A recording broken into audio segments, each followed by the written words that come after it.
Video, we're going to be using Red Snow, and it will be a tethered jailbreak and only works on devices like the iPhone 4, iPhone 3GS, iPod Touches, and the first generation iPad.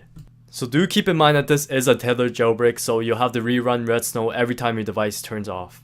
So let's get started. The first thing you want to do is to download the latest Red Snow for either Mac or Windows. So you can find those links in the written article or in the video description below.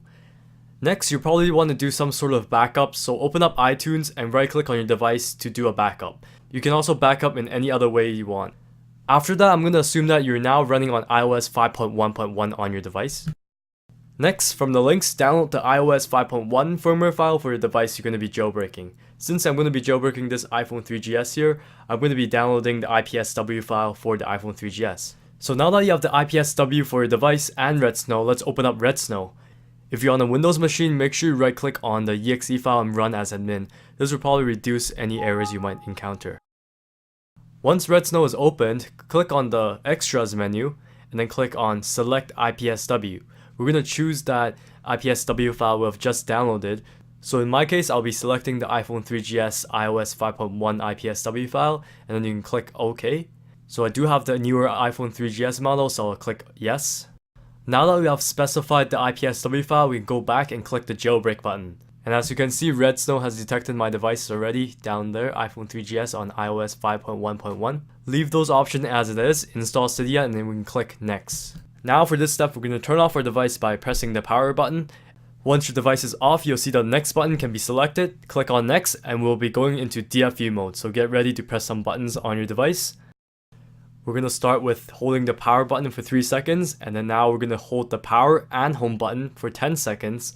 After 10 seconds, you're going to release your power button and keep holding the home button, and then after maybe 5 or 10 seconds, you will enter DFU mode. If you see a black screen, that means you have successfully entered DFU mode. If you did a mistake or anything, hold the power and home button for 10 seconds to reset your phone, and then restart Red Snow and do the DFU mode again. It sounds kind of complicated, but just follow the on-screen instructions and it's actually pretty easy. Red Snow is going to install the jailbreak files and just be patient and wait a few minutes. Once your phone turns back on, you're going to see Cydia, except it's white and it crashes every time you try to open it. That's because this is a tethered jailbreak. What we're going to have to do now is to open up Red Snow and boot our phone tetheredly.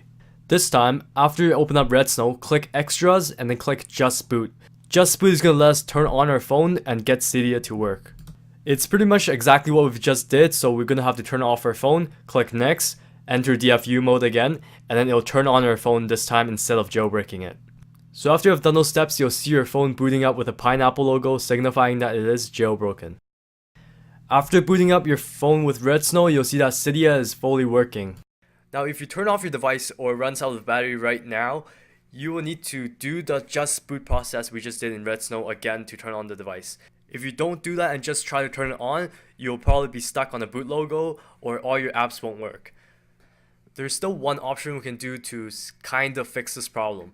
We're going to go into Cydia and download a source, which is the Big Boss repo / semi-tethered. What semi-tethered does is basically lets you still turn on your device but with limited access. You can still do calling, you can still message, but Cydia and other tweaks will not work unless you do a reboot from Red Snow.